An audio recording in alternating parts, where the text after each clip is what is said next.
The day was slowly coming to an end as Laura Bennett drove her old car through the winding roads that led to Elmwood Cemetery. She had been here many times before, but today felt different somehow. Maybe it was the weight of the past few weeks, pressing down on her shoulders, or just the eerie stillness of the autumn air.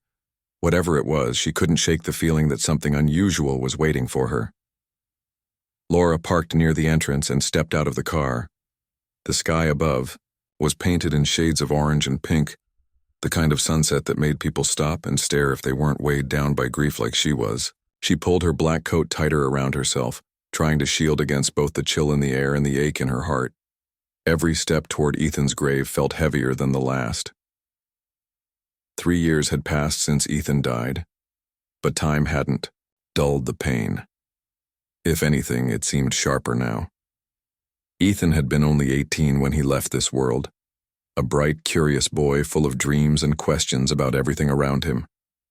He loved science fiction books and late-night stargazing sessions, always wondering if there was more to life than what met the eye. Sometimes when Laura closed her eyes, she could almost hear his laughter echoing in the silence of the house he used to call home. She reached the spot where Ethan lay buried. It wasn't hard to find. She knew the way even without looking at.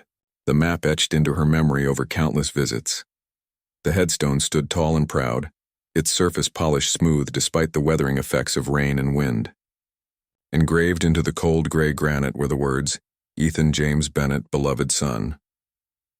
Below those words was a short phrase chosen by Laura herself, "Forever in our hearts." Kneeling down, Laura brushed away some fallen leaves that had gathered around the base of the stone. Her hands trembled slightly as she traced the letters of Ethan's name with her fingertips. Each touch sent a wave of emotion crashing over her, sadness, longing, anger, all tangled together in a knot she didn't know how to untie.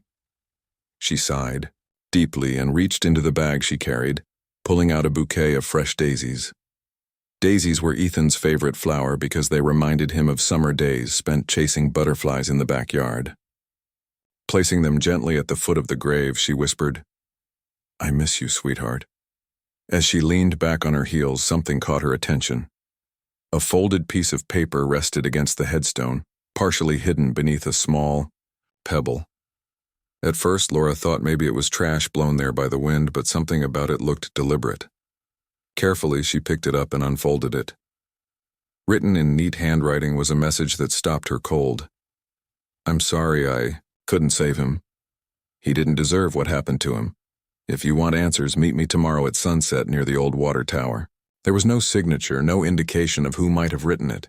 Just those few sentences, simple yet chilling. Laura stared at the note, her mind racing. Who would leave such a thing?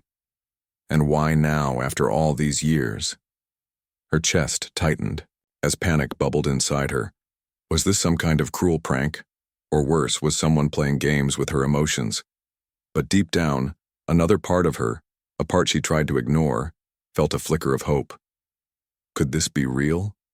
Could someone actually have answers about Ethan's death? Ethan had died in what everyone called a tragic accident.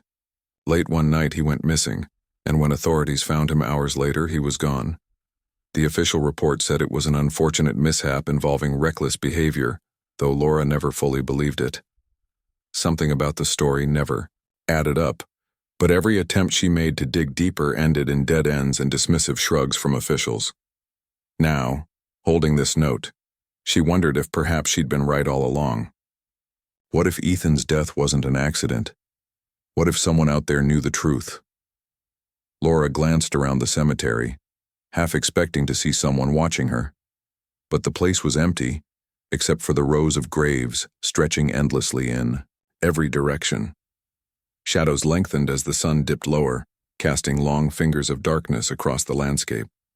She shivered, not entirely from the cold. Clutching the note tightly in her hand, Laura stood up and took one last look at Ethan's grave. "Don't worry, baby," she murmured. "If this leads anywhere, I'll find out what really happened to you." With that promise hanging in the crisp evening air, she turned and walked back to her car, her thoughts swirling with uncertainty and determination. On the drive home, Laura replayed the events of the day in her mind. She examined the note again, searching for any clue that might reveal its origin. The handwriting was neat but unremarkable, offering no hints about the writer's identity. Whoever it was, they clearly wanted to remain anonymous, for now at least. Sleep eluded Laura that night. She tossed and turned, unable to silence the barrage of questions flooding her mind. Should she go to the water tower tomorrow? Was it safe? And most importantly, did she dare risk opening old wounds in pursuit of answers that might not exist? By morning, however, her resolve hardened. She owed it to Ethan to follow this lead, no matter how dangerous or futile it might seem. After all, he deserved justice, and so did she. The next day dragged on endlessly for Laura Bennett.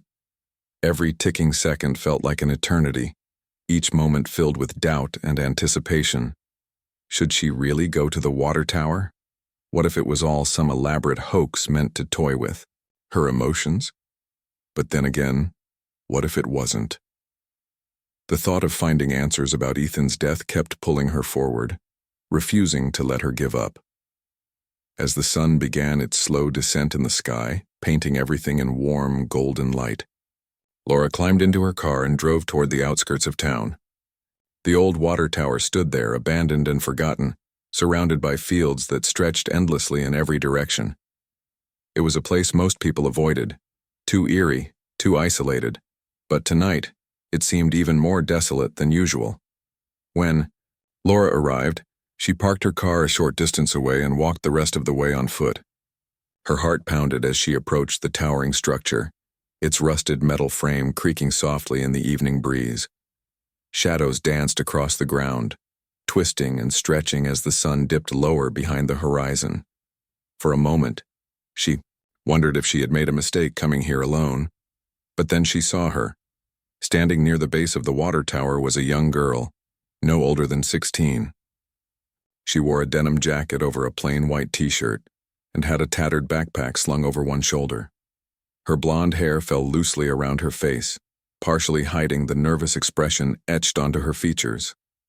When she noticed Laura approaching, she shifted uncomfortably, clutching the straps of her backpack tighter. Laura stopped a few feet away, studying the girl carefully. "Are you the one who left the note?" she asked, her voice steady but tinged with suspicion. The girl nodded slowly, her eyes darting around as if checking for anyone else nearby. "Yes," she said finally, her voice barely above a whisper. "You're Ethan's mom, aren't you?" Laura froze. Hearing Ethan's name spoken aloud sent a jolt through her body. She took a step closer, her gaze fixed intently on the girl. "Who are you?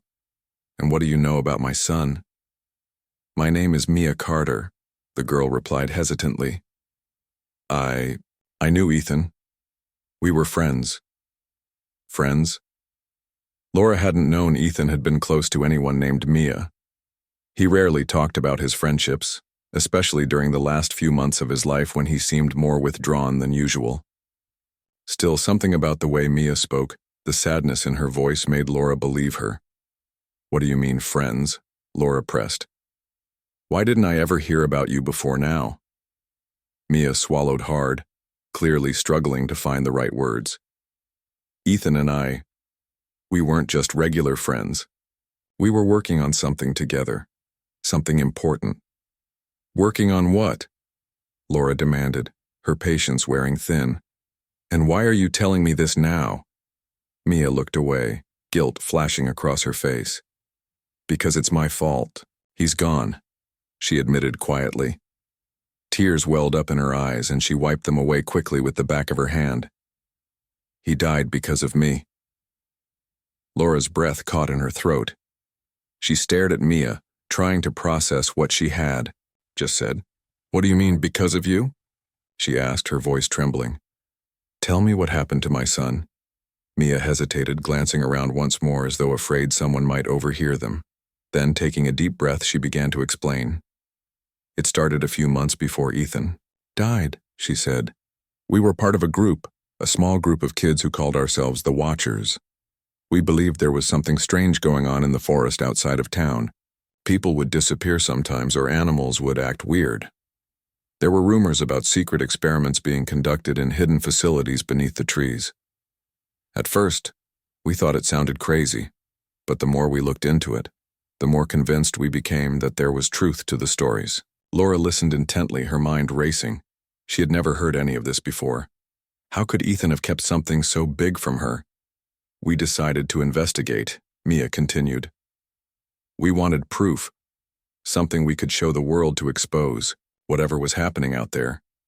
Ethan was the bravest one of us all. He always pushed us to keep going even when things got scary. She paused, her voice breaking slightly. On the night Ethan died, we went to retrieve some data from one of the facility's external servers.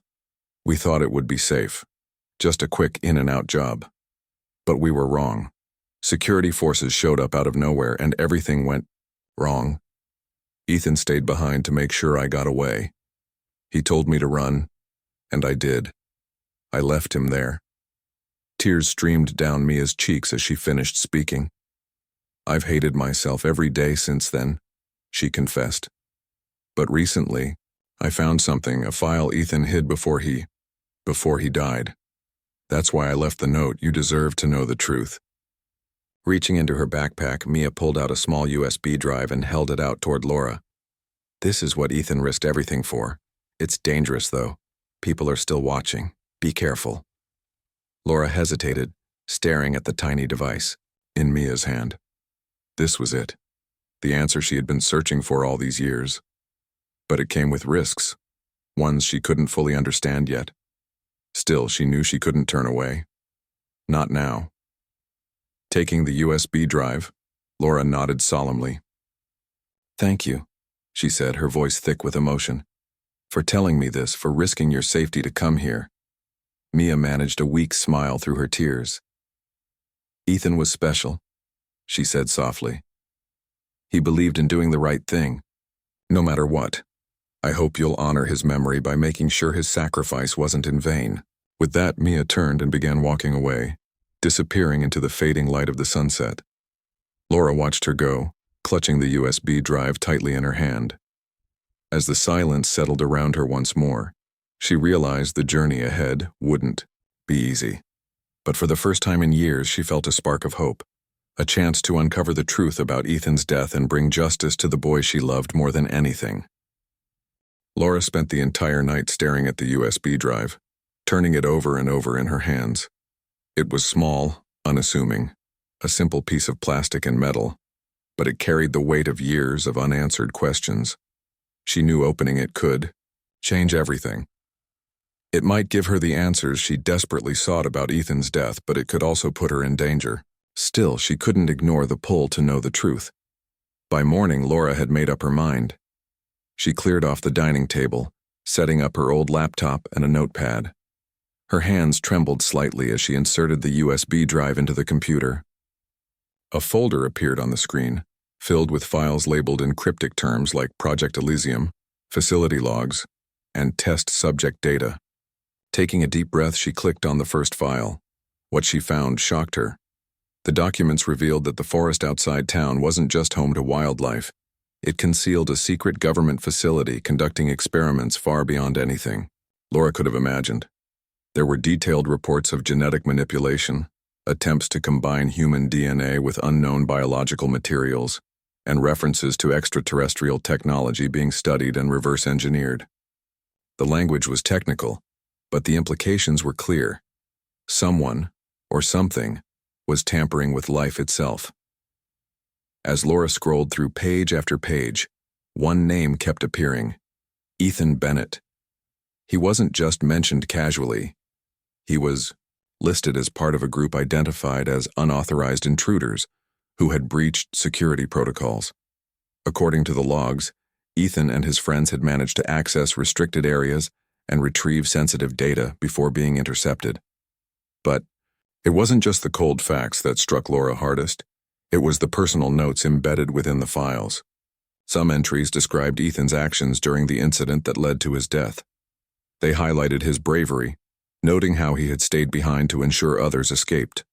One entry even included surveillance footage timestamps, suggesting there was video evidence of what happened that night. Laura's heart raced as she opened another file labeled Project Elysium.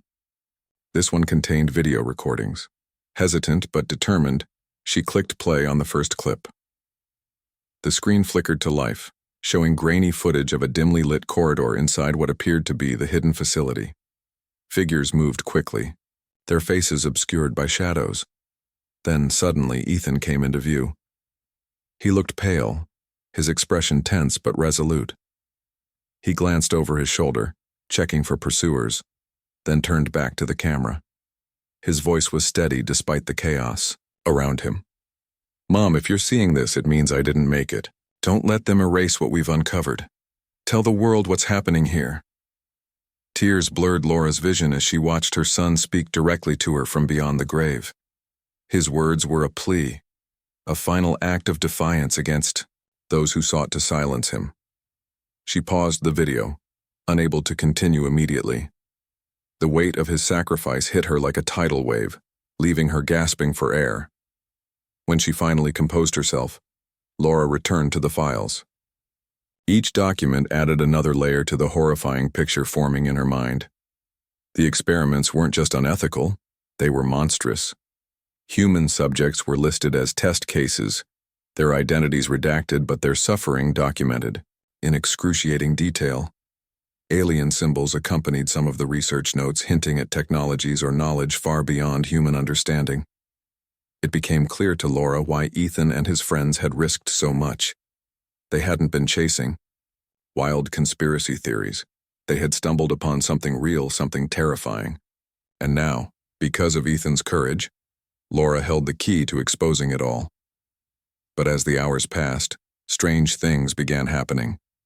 Her internet connection cut out repeatedly, forcing her to restart her router multiple times. When she tried, calling a journalist friend to discuss the findings, the call dropped midway. Even her car refused to start when she stepped outside for fresh air. Coincidence? Maybe.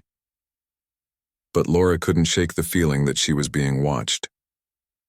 Late that evening, as she sat hunched over her laptop, Laura noticed movement outside her window. At first, she thought it was just a trick of the light, but when she peered closer, she saw a figure standing near the edge of her yard.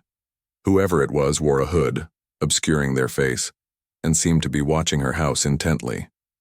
Panic surged through her veins, and she quickly pulled the curtain shut. Her phone buzzed. Moments later, an unknown number flashed on the screen. Against her better judgment, she answered. A distorted voice spoke, low and menacing. "Stop digging where you don't belong, Mrs. Bennett. You won't like what you find." The line went dead before she could respond. Fear gripped her, rooting her to the spot.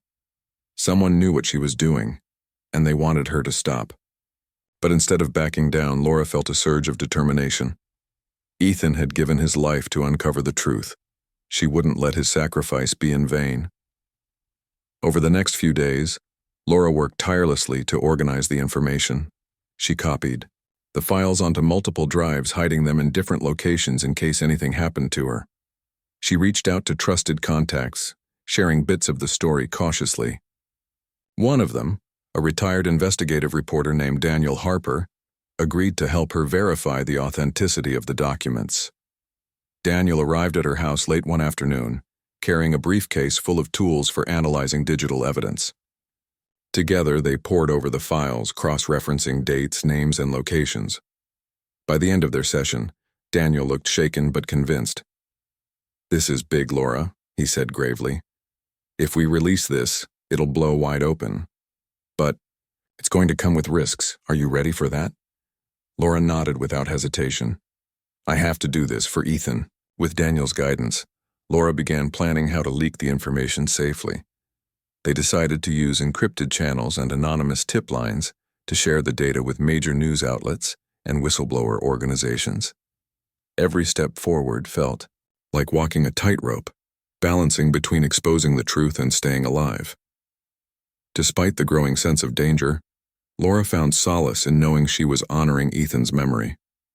He had believed in justice, in doing what was right no matter the cost. Now she was carrying that torch, determined to shine a light on the darkness he had fought against. As she prepared for the next phase of her mission, Laura allowed herself a rare moment of reflection. She thought about Ethan's laughter, his curiosity, his unwavering belief in the goodness of people. Though grief still lingered, it was tempered now by purpose. Whatever happened next, she knew one thing for certain: Ethan's voice would finally be heard. Laura returned to Elmwood Cemetery 2 days later, clutching a fresh daisy in her hand. It had become a ritual for her, to visit Ethan's grave whenever she needed clarity or strength. This time, however, the weight of what she carried felt heavier than ever. She wasn't just grieving anymore. She was fighting for justice, driven by the secrets hidden within the files Ethan had risked his life to protect.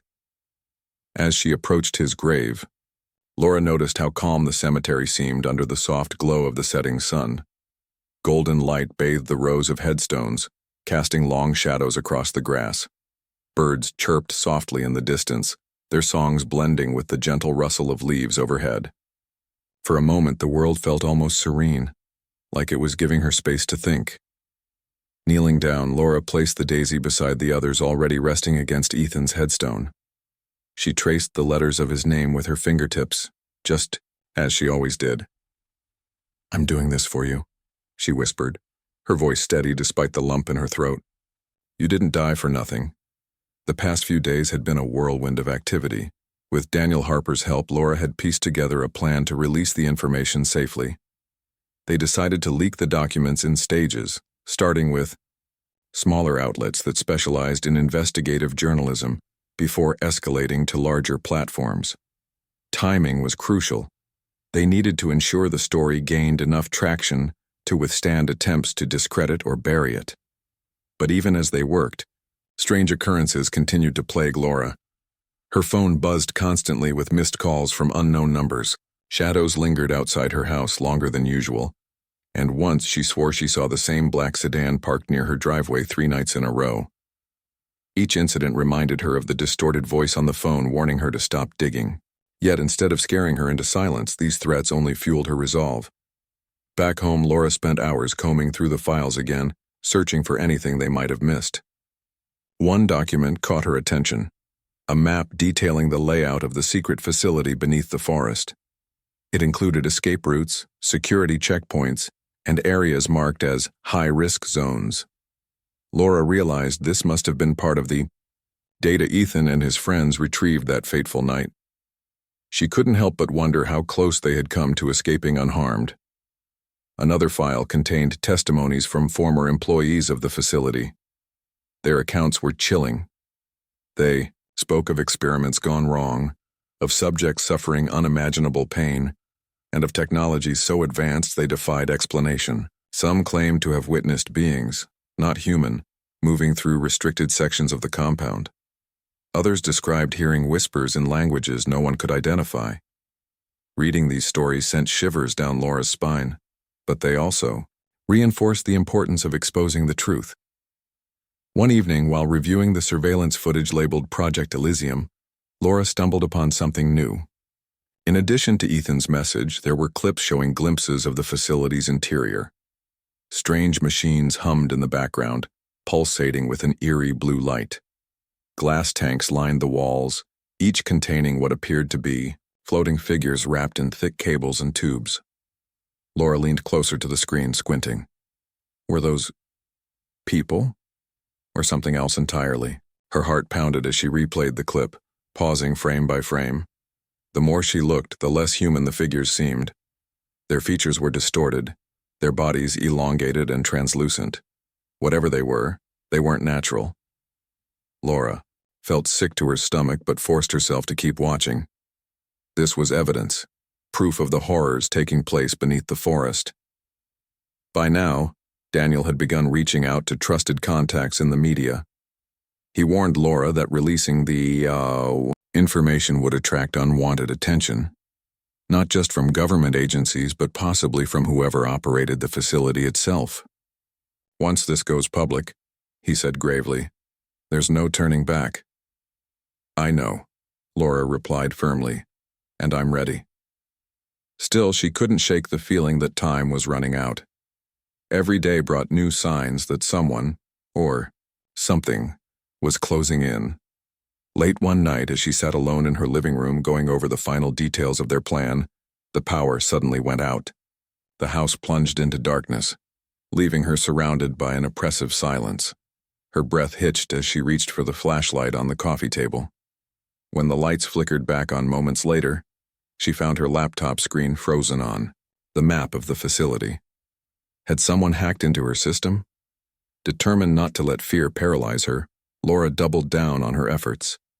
She copied the files onto multiple external drives and hid them in secure locations around town. If anything happened to her, the information would still survive. She also drafted a letter explaining everything, addressed to Mia Carter. Though she hadn't seen the girl since their meeting at the water tower, Laura felt a deep sense of gratitude toward her. Without Mia's courage, none of this would have been possible. On the morning of the planned release, Laura visited Ethan's grave one last time.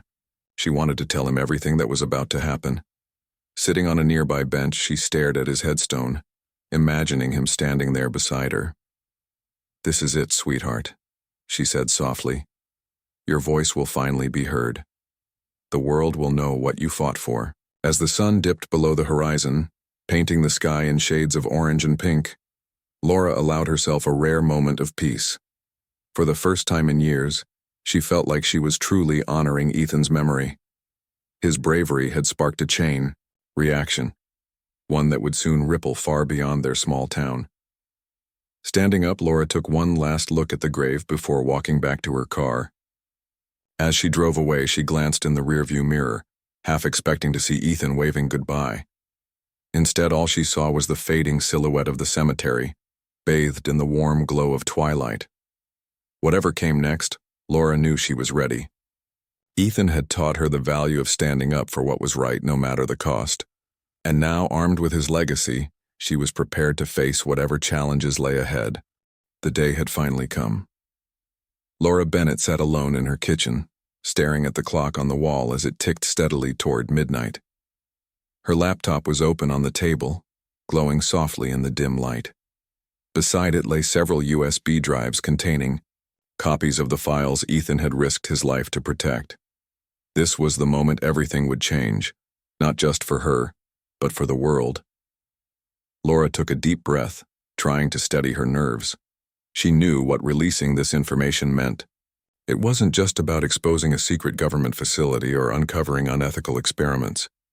It was about standing up against those who believed they could operate without accountability. It was about giving a voice to Ethan and to everyone else whose lives had been destroyed by their actions. With trembling fingers, Laura began uploading the documents to secure servers connected to whistleblower organizations and investigative journalists. Each file represented years of suffering, secrecy, and sacrifice. As the progress bar inched forward, she whispered a silent prayer for strength. "This is for you, Ethan," she murmured. "You didn't die in vain." By morning, the first wave of reports hit the internet. News outlets around the world picked up the story, publishing articles detailing the existence of the hidden facility and the horrifying experiments conducted within its walls. Social media erupted with outrage as people shared screenshots of the leaked documents and videos showing glimpses of the alien-like technologies described in the files. Protesters gathered outside government buildings, demanding answers and accountability. But the backlash came quickly. Government officials denied the allegations, calling the leaks fabricated nonsense designed to spread fear and misinformation. Some even accused Laura of being part of a conspiracy to destabilize national security. Reporters camped outside her house, shoving microphones in her face and asking relentless questions. For a while, it felt like the entire world was closing in on her. Yet Laura refused to back down. With Daniel Harper's help, she held a press conference to address the public directly. Standing before a sea of cameras and reporters, she spoke calmly but firmly, presenting key pieces of evidence from the files. She showed video clips of Ethan speaking into the camera, his final message to her, urging her to tell the truth. She displayed maps of the facility, testimonies from former employees, and images of the strange machines and tanks mentioned in the documents. "This isn't about me," Laura said, her voice unwavering despite the pressure. It's about my son Ethan and all the others who lost their lives because they dared to seek the truth. We can't let them silence us. We can't let them erase what happened." Her words resonated deeply with the public. Support poured in from every corner of the globe, messages of gratitude, solidarity, and encouragement. People shared stories of their own encounters with mysterious disappearances or unexplained phenomena near the forest where the facility was located. Others organized protests and petitions, calling for an independent investigation into the allegations. The days turned into weeks. The momentum grew stronger. Governments scrambled to contain the fallout, launching internal investigations and issuing vague statements about transparency and reform. But Laura knew the fight was far from over. Those responsible for the facility wouldn't go down without a fight, and she remained vigilant, knowing they might try to retaliate. One evening, as she walked through her quiet neighborhood, Laura noticed something unusual. A figure stood near Ethan's favorite park, partially hidden by the shadows of a large oak tree. At first, she thought it was just another curious onlooker drawn by the media frenzy surrounding her case. But when the figure stepped into the light, she recognized Mia Carter.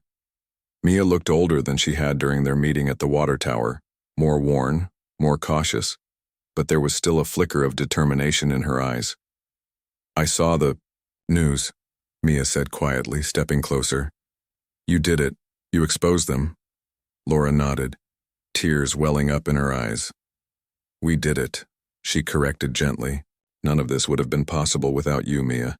Thank you for finding the courage to come forward." Mia hesitated, glancing around nervously. "I've been thinking, maybe I should talk to the reporters too.